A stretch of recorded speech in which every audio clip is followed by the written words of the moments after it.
because I There had you coffee go. before it, man. All right. We're on my Oh, page. we're on. Yep. So That's we're gonna share this out just like last week. Welcome to another episode of Pre-PT Talk. And just give us another second, just like last week when we're gonna share this video out to our other platforms on Facebook. I hope you guys can hear me okay. I know my internet's a little wacky, but hopefully the audio is coming out clear. Let me know how everything's working. yeah, it's still. I can hear you all right, bro. It's kind of going in and out, Okay. but we should be good to go. All right. Calvin, what's up? He's saying yes. So hopefully it's Yeah. there we go. Hopefully it's not too bad. So this episode we're going to talk about work during PT school and mentorship. So ask your questions, throw your questions in the chat. We'll address them as well. We're going to keep this short to about 20 minutes. Not too long, not too short, so you guys can get back to your day. So thanks everybody again for joining. Throw your names in the chat. We'll shout you out if you're here. And if you're on the replay, welcome. For sure. Started For soon. sure. Yeah, man. I'm excited. We should be just about ready to roll. All right. Let's get it. All right. All right. So, once again, it's Joseph and Casey here from the Pre-PT Grind. So some of you may have seen us on the Pre-PT Grind podcast. For those of you that have been following that, thank you very much. We have a brand new episode that came out today featuring our good friend, Felicia. For those of you that are in the Doctor of Physical Therapy Students page or any physical therapy platform, really, on Facebook, you may have seen her on multiple lives. We call her the queen of the Facebook Live. So she came on. We had a blast. She talked about some key things on that podcast episode. So if you have not seen it, easiest thing to do is to go on iTunes podcast app if you have an iPhone and going to Pre-PT Grind, you will find it there. It's the latest podcast episode. Subscribe for more episodes. We come out weekly, but just wanted to give that shout out to Felicia. So Felicia, thank you for coming out and joining us on the Pre-PT Grind podcast. It was a blast. Thank you so much. Thank you so much, Felicia. We got Dylan on. Cody's on again. What's up, guys? Hey, let's get it. DJ. Oh, and join her group. Yeah. We got to give a shout out to her Women Leaders in Physiotherapy group. If you go to Felicia's page, she has that link there. If you're in the pre-doctor of physical therapy group, that link is, just a few scrolls down, so you can find that and hop in there. Exactly. Just started that yesterday. I think she has close to 200 members already. So it's no joke. Yeah, no joke. Going fast. Yeah, man. Yeah, bro. Let's get it started. All right. So first topic that we want to hit is a hot topic. A lot of individuals have been asking about it, and it's working both as a pre-PT student and as a physical therapy student. Should you be doing it? Is it right? Is it a waste of time?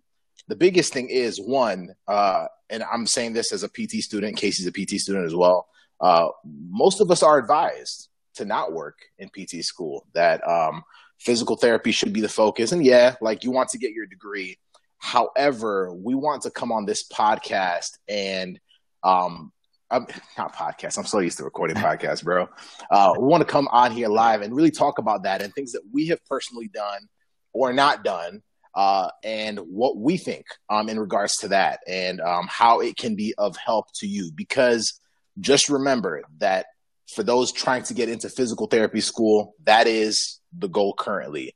Once you get into PT school, the goal after that becomes being a physical therapist. And so what can you be doing now, whether it's working or not working, to be setting yourself up for the best opportunity of success as a physical therapist? And so we're going to go with, yes, you can Yes, and sir. probably should work as a pre-PT and DPT student. All right. So we said it just like that.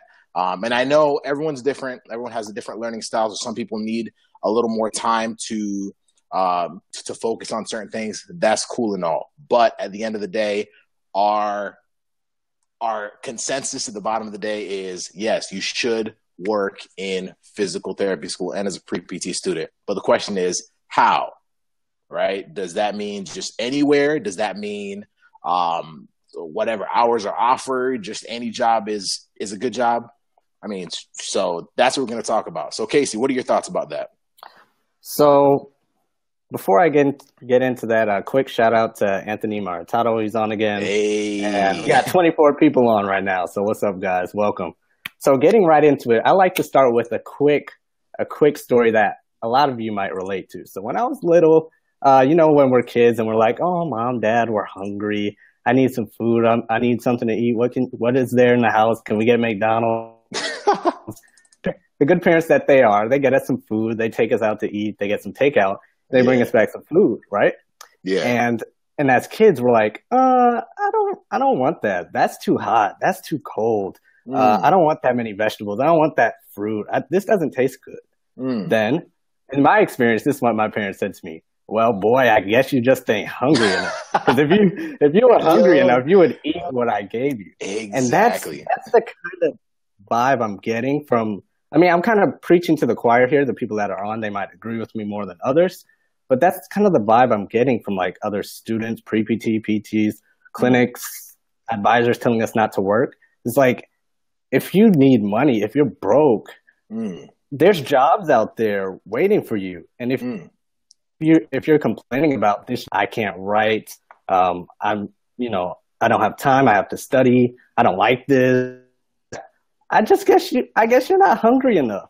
I guess you're not broke enough. I guess you don't need the money enough. If there's a job, there's money. Literally, if you look up from your phone, there's a McDonald's, there's a Target. You can write for somebody online. You could promote somebody's stuff on social media. There's money. Like, it's not that hard. You got to go get it. But if you're not getting it, I can't do nothing for you. I just guess you're not hungry enough. Mercy. So that's a little rant for me. That's just what I have to say before I start. But like, come on, guys. Yo. Stop with the excuses. Like, but it's true though. It's so true though, because I mean, shoot. Okay, so I'm originally from Kenya, go East Africa. And I've spoken to my parents when we first came to the States. I mean, they were full-time students and full-time parents because my sister and I were around. And so even at that time, they were working, right? And sometimes even multiple jobs. And now you're saying, man, they're getting their master's degree. They're trying to have an income. They're making sure we went to a private school, so making sure that we were able to go to school and all those other things. And I mean, I look back on it and at times I'm like, how do they do it? But kind of like what Casey's saying, they were at a point where it was a necessity. And when something's a necessity, you're going to grind. If you have to eat, you have to eat, right? Exactly. Now, the biggest thing is I also know that a lot of people are not in that situation. So there are people that feel as though they can go through PT school and don't really need a job. And so there are other benefits to having a job in PT school outside of just the necessity of making sure that you can go day in, day out and survive. But I mean, if you're not hungry enough for that opportunity, there are other reasons that may attract you to it as well.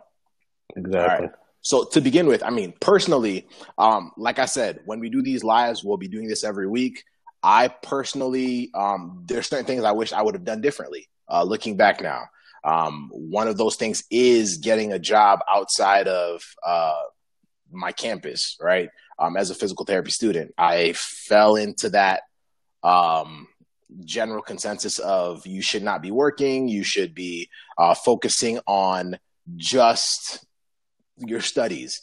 But looking back now, there was so much time that not that I wasted, but I used on other things that could have been used well with getting a job and really building certain skill sets.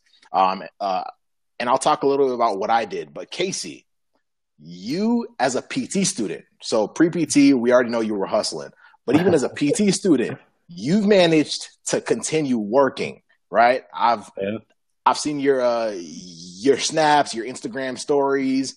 Tell us a little bit about what you've been doing, and how you've been keeping up with the job, but also being successful as a student. Yeah, so let's start pre-PT. So my first job was a drum teacher.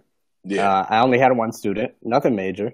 Drum teacher, very flexible, weekly schedule. If you needed to reschedule, just call the parent, reschedule. Next job was actually the job you see me doing on the weekends is caddying. That was right after high school graduation. I picked up that job. Yeah. And that's very, very flexible. You can come in when you want, leave when you want. Yeah. You don't have to show up for 2 weeks if you can't show up. Yep. And I know not a lot, but a few people I've talked to online have also caddied. It is the perfect PT school job. You get exercise, sunlight, fresh air, business connections. You can work on your customer service skills. You can talk to people, relational skills. Very, very flexible. So that job, I've been holding it since undergrad, pre-PT, all the way till now. In the summer, because I'm from Chicago, but when it's cold, then I picked up Uber. That was probably a year. I've been driving. I drove for a year from 2015 to 16. Kind of took a break, kind of going through some stuff. If you guys seen it, the CEO of Uber just resigned. So we'll see. We'll see if I need Uber. I still have the app. Car still registered, so we'll see. Next, I drum at school. There's campus churches, then there's local churches around. So, they can call me, pick me up whenever. Then recently, I started writing for newgradphysicaltherapy.com. And that is very, very flexible. Caddying, just like drumming, just like Uber. So I just write at my convenience and send that in. It has to be professional. It has to be good. It has to be a certain length. But that's very flexible. Then also I do some work for Covalent Careers, New Grad Physical Therapy's parent company. So those are all very flexible jobs. So if you say you can't have a job, you're probably thinking of a very structured 9 to 5, schedule. Say it again. There's other stuff you can do.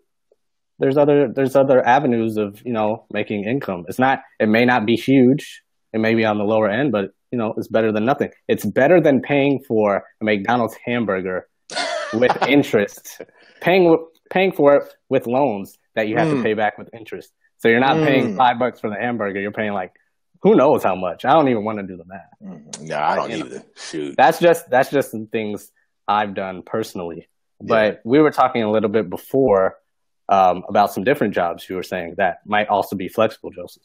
Yeah, and I mean, two key things, especially from what Casey just said, is flexibility. So flexible jobs, the examples he gave you are perfect for that.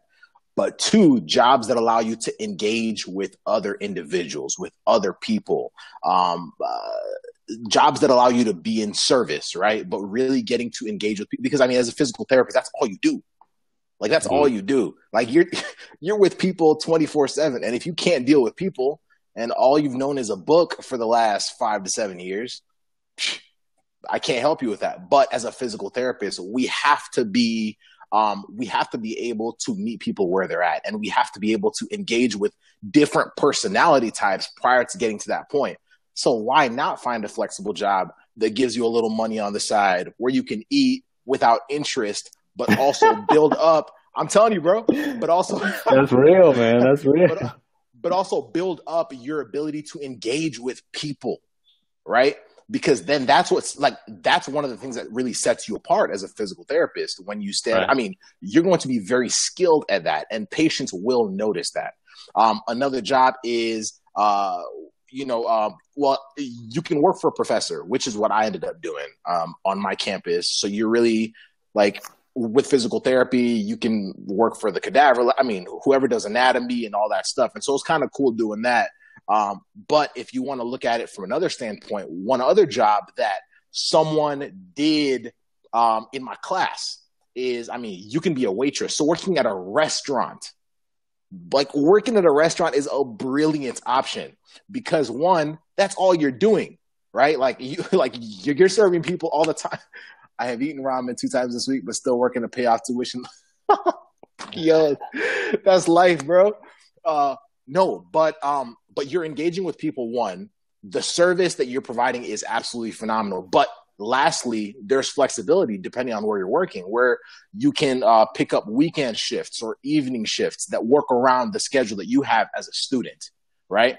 And so that's also another option. But the two biggest things you guys should take is one, flexibility, two, a job or an engagement that allows you to interact with people and learn how to develop your own personal skills. Yeah, what's up? Who's that? Here, come. We're talking about side hustles. We're on Facebook. How you Live. doing? Hi, side hustlers. Hey. This is the person I was talking about that said, "Boy, I guess you ain't hungry enough." Because I gave the analogy about like when I went to eat food and I didn't like it, you would be like, "Boy, I guess you ain't hungry enough." Mm-hmm. I made the analogy to work. Like, I guess you ain't broke enough. and my brother just came back from, where is he? Yo, what's up, bro? Yo, right, everybody hustling. Everybody hustling. But I think those are the biggest things that we can say about working in physical therapy school and as a pre-PT. And those are the things those are the characteristics that you should be looking out for in those jobs. Sounds good, Case? Great. Let's address a question really quick in the pre-doctor of physical therapy group. Gerardo was asking about the best job for him to get experience before applying to PT school. So his options were public health research. That's the job he currently has. Mm-hmm. Also personal training and also a potential PT tech job, but he has no observation hours. So what are your thoughts on that? Which one should he choose? Should he do all of them? What do you think is the best strategy for? Before I answer that, let me say this. I think you can find value in all three of those, first of all, as a future physical therapy student. With the research, bro, it's a doctorate. So like we just finished ours this spring, and it's a task. And one of my peers had been really experienced with that, and they were an essential tool, a benefit to us as we were doing that process. So I think that can be very beneficial to you. But I personally would go with the PT Tech job. Personally, if you were looking for something that, one, allowed you to engage with individuals, two, expose you to the environment of what you would be working in as a physical therapist, but three, allow you to develop relationships and connections with individuals that are in the physical therapists, whether it's PTAs, whether it's other techs. In the podcast that we just released today with Felicia, we talk a little bit about that because she's a PT tech right now. She's in PT school, but she's a PT tech as well. And so what that does is once you're learning about different things sorry,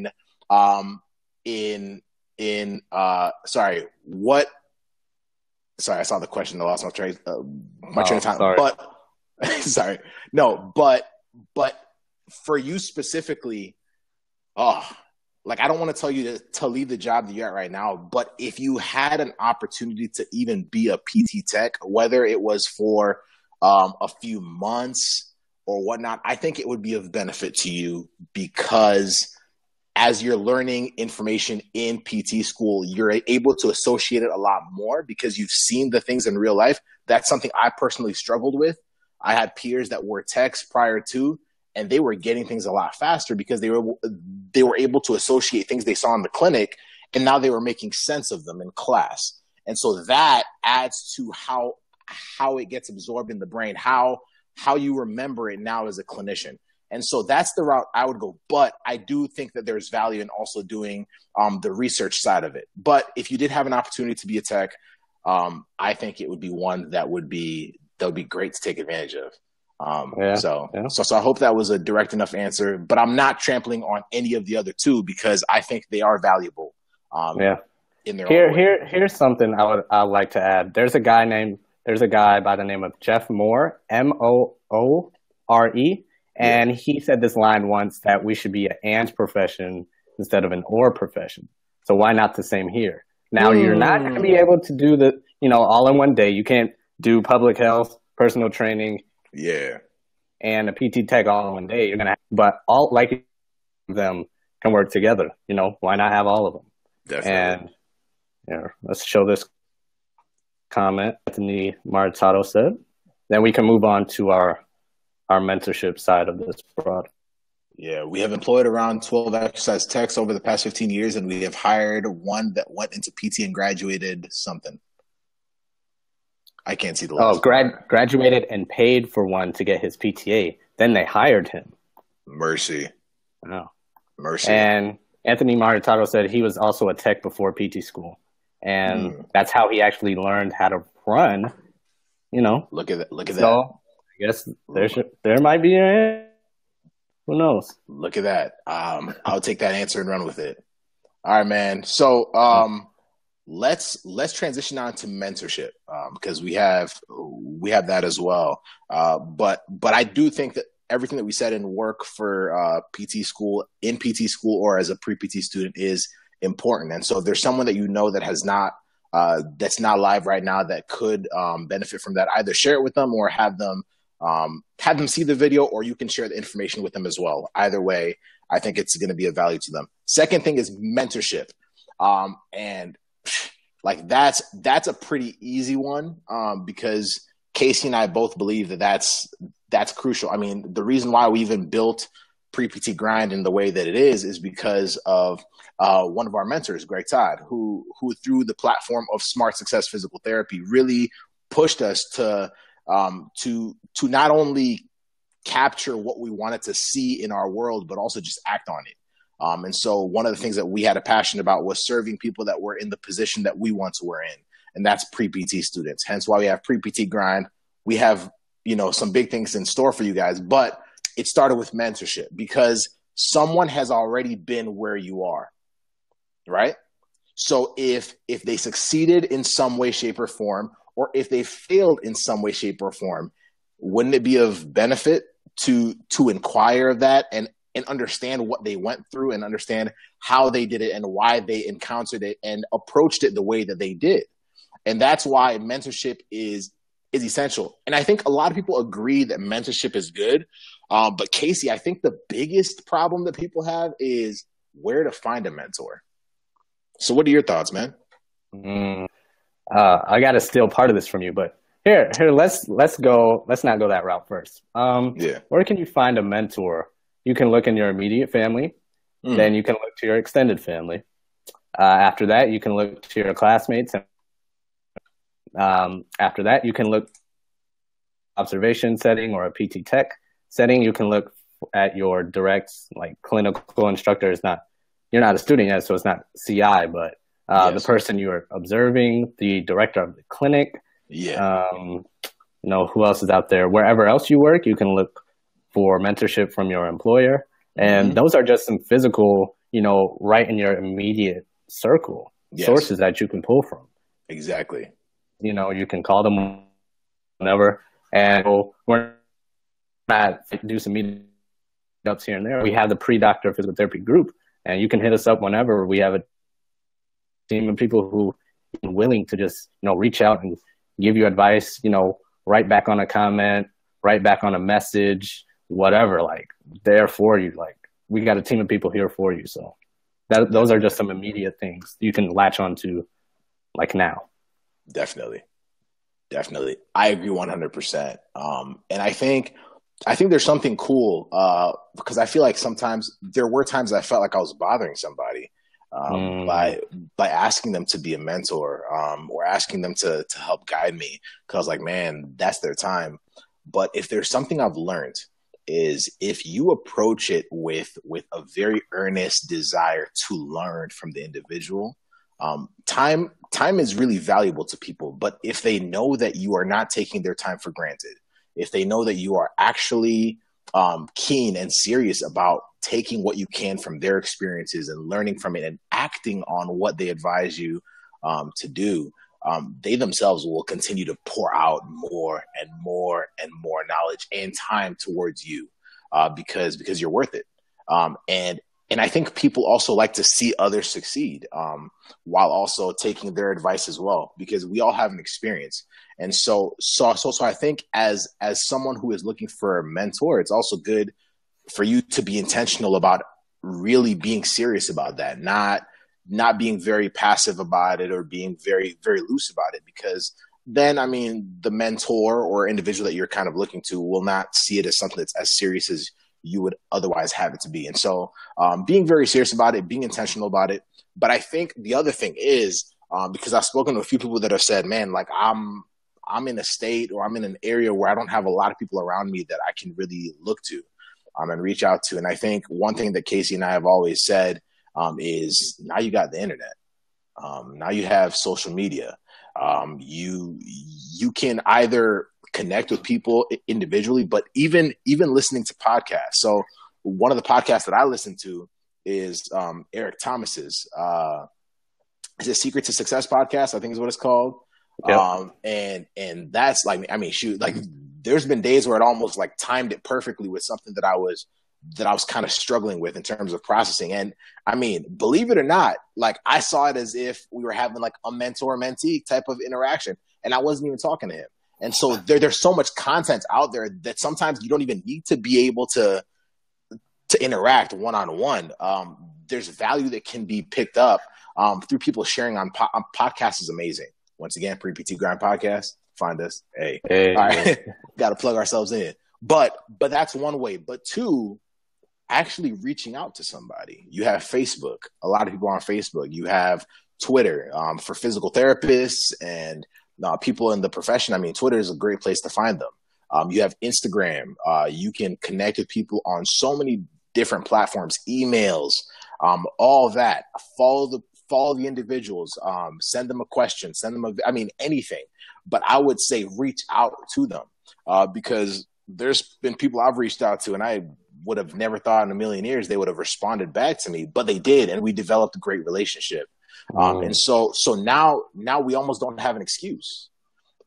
If you want to know something, I think with knowledge, I think we always feel like we should know everything, right? It's like, man, I'm not legit if I don't know everything. But I think the most valuable thing when it comes to knowledge is not knowing everything. It's knowing where to access the knowledge. Well, all right. Yeah, like that's perfect. Yeah. You have to know where to access the knowledge. And if you don't know that, that's when you're really lost. In terms of knowing, I mean, like when you're out of PT school and you're like a clinician or whatever, they don't expect you to know everything. Obviously, like do your thing, but you have to be able to learn how to access the knowledge. You have to be able to know how to look. I mean, whether it's in your clinic and the individuals that are around, talking to them, developing relationships with them, actually asking them questions, especially if they're experienced clinicians. Like I said, virtually, you can do that as well. But knowing where to access the info online is a great platform to do so, especially as a pre-PT student. Because as a PT student, you may have your class, you may have your professors and all of that. But before getting there, like find us here. Obviously, like Casey was saying, pre-doctor of physical therapy students page, great stuff happening there. Pre-PT Grind, you can always reach out to us. But that's what is so vital and essential and important about mentorship and why, one, it's going to be valuable to you, but how you can also access it as well. So at this stage, whether you're in high school, whether you're in college, whether you're in grad school, whether you finished a degree and you're coming back thinking about doing physical therapy, those are practical ways, real ways where today you can start building your circle of mentors. It doesn't have to be just one. Building your circle of individuals that you can look to both in your profession and outside of your profession, personal development and all that. Man, I'm going on a rant, so I'm going to stop. But that's what I got to say about that. All right. To close, I'm just going to piggyback on something I said last week. I listened to the audio was, I hope it's not shaky right now, but what you can do, I was talking about mentorship, and you can put the same tool to, I was talking about networking. We're talking about mentorship this time. So you can use the same tool for mentorship. So what you're going to do is go to Twitter, go in the search bar. You don't even have to have an account. Type in hashtag DPT student. Yeah. And, just search there, follow somebody, reach out. Like Joseph was saying, join one of these big Facebook groups, pre-doctor of physical therapy group, doctor of physical therapy group, networking, whatever. friend request somebody who's saying some stuff you like. Same thing on Instagram. Hashtag, pre-PTs, pre-physical therapy, DPT student. And those are just some tangible tools you can use, while listening to us, that you can do. Just start looking for mentors and, putting your tentacles out there and reaching out, see what you can latch on to. Perfect. Exactly. And now the last thing that we're going to hit, we're almost done. Last thing we're going to hit is mentality, mindset. I know there's a few individuals, especially on the Dr. Physical Therapy Students page. And Will Butler talks about this a little bit as well. But mindset with anything is key. And so what we're going to do in the next few minutes, we're going to share two key things that we believe will be helpful for you as pre-PT students and all those other individuals watching regarding mindset. Two key things that you guys can utilize, put to action, and run with. And obviously, if you guys have any more questions after we're done, reach out to us, message us. We'll contact you guys back. Email us, preptgrind@gmail.com, plugging ourselves in once again. But Casey, what is the first part of having a great mentality as a pre-PT student looking towards physical therapy school? So we were talking about milestones, right? I'm just going to make sure I don't. Yes, sir. Yes, sir. Yeah. All right. So we make big goals for ourselves, but that can be intimidating. Most of the times it's very intimidating. So we have to set, short-term goals, AKA milestones. Yes, sir. So those milestones can be, if you have a test in 2 weeks, milestone can be like, oh, I studied hard for these 2 days. That's a short-term goal. I hit it. Oh, I got an A on this quiz. That's a milestone to hit an A on my next test. I reached out and joined a physical. That's a milestone to my networking goal. So Greg Todd made a good point on one of our live streams about, nobody takes a big leap into the next steps in between. So you have to make sure you have the vision and you have a goal, but you have to make practical steps there. So make sure, you write down your long-term goal, but make sure you have short-term milestones there as well. Make sure you hit those along the way. Then you're taking these steps up that ladder. Then, you turn back, you're like, oh, snap. I did all this. Yes, I'm already past my goal. So who knows? Who knows what can happen when you break everything down? It makes it a lot easier to manage. So make sure you have milestones, and that can help you tremendously when, reaching your big goal. Yes, sir. Yes, sir. And I agree 100%. And I think the second point is consistency. Simple. Nothing is as terrifying as you might think it is if you're consistent. If you do something, for example, first of all, it takes vision, right? Knowing where you're ending up. You can't be consistent at something if there's no target.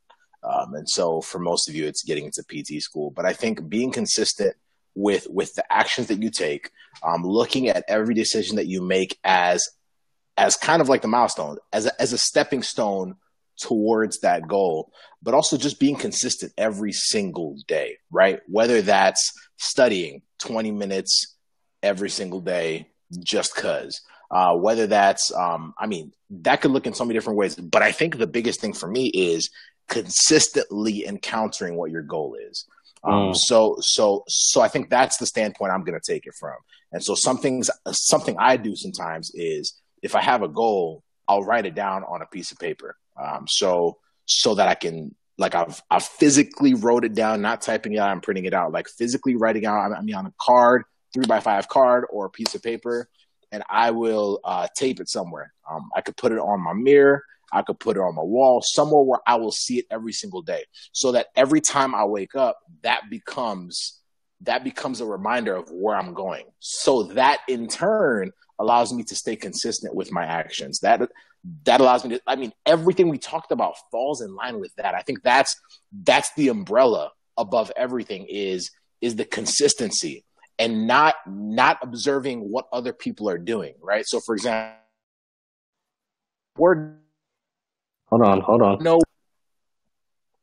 Am I freezing up? Yeah, just a little bit. I think you're good now. All right, cool. Go ahead. So with our podcast, you'll never see Casey and I trying to compare ourselves to someone that's been doing a podcast for a year or two straight, right? Because where they are in terms of their listens per episode and all that stuff is not where we are, right? Because we're only, I mean, this is what, episode 7?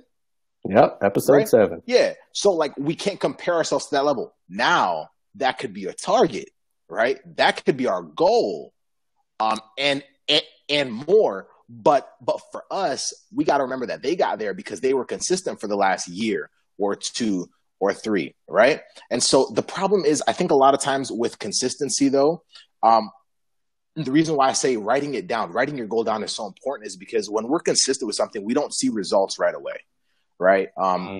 For me, studying was a big issue for me that I had to kind of learn how to study. And I'll talk about that on a different live or whatever. But it took me like staying on it and keeping people around me that kept me focused on what I was trying right away. Most of the times we pull out too quickly. So we say, man, like I've been trying this for a few days. It's not working. So I'm going to just change my strategy. You keep changing your strategy, you're never going to find a consistent way of doing anything. And then you never end up at your goal. And now you're saying, man, like that was like, this is garbage, yada, yada, yada. Like, I mean, now you have no way of knowing what went wrong, what broke down along the way. But it's like the compound effect. You do small things consistently, whether you're seeing results now or not.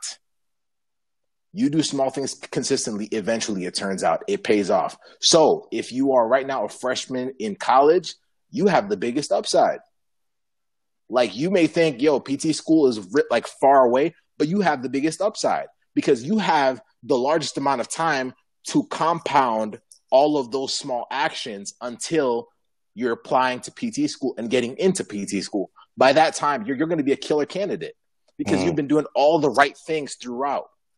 If you're applying this fall, same thing. You guys you're way ahead of people that are in PT school, right? So so consistency and that mentality allows you to stay in line. It doesn't have you stressed for some odd reason because now you're trying to capture something that's so big in a short amount of time. But you also develop, like self-development happens along the way and all those things. But I think it compounds. And Casey, you can disagree with me if you don't.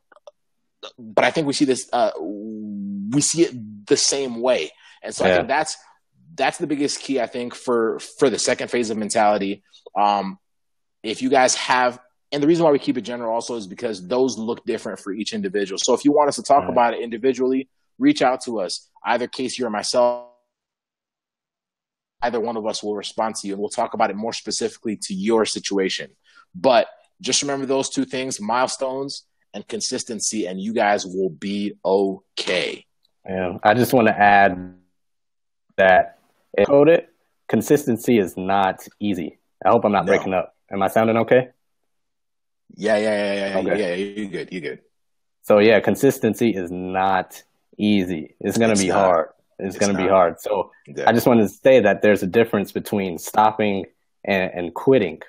Because if you need a break, like, this is no joke. You got to stay consistent. If you need a break, it's okay. You know, I agree. It's not, life isn't over. Just don't quit. Take a little break if you need to and get right back rolling. So I just wanted to add that if people are, staying consistent now and they're seeing the struggle. Yes, sir. As it will be a struggle. So for sure. Thank you guys again for listening for this weekly pre-PT talk. Again, you can find us pre-PT Grind everywhere: Instagram, Twitter, Facebook, YouTube. I just are reviewing PTcast essays. Am I still sounding okay? Yeah. You're good. We're giving free reviews to PTcast essays until July 6th, 11:59 p.m. After that, we'll be charging a fee of $20, unlimited revision. So get it to us before July 6th. Speed win, start now. Send us a rough draft, and we'll help you along that journey. Definitely. Also, go ahead. No, I was just gonna like also add that every Wednesday night we're gonna be doing this a live talk. So Yusra had commented earlier, and she had posed something that she would love to hear about. So you guys can also do the same thing. If you whether it's messaging us or commenting on this video, something that you would like to hear more about, a topic that you would like to see tackled and discussed and questions answered, and we will do. We're doing this, and we also answer certain things and talk about other topics in the podcast. So I think both platforms, follow us on them, share it with your friends that are either aspiring to do physical therapy or are curious about whether PT is right for them or not. And so once Casey finishes with what he was going to say next, we look forward to seeing you guys the next time. Yeah, send us any questions, preptgrind@gmail.com. Again, follow us on everything. Listen to our new episode with Felicia. We talk about 500 observation hours. She has a master's degree in performance, mental health, and psychology. And she's a PT tech. So we talked about PT tech jobs. So listen to that episode and get her point of view. Definitely. From that angle. So thank you again very much for listening. We'll see you again next. All right, y'all.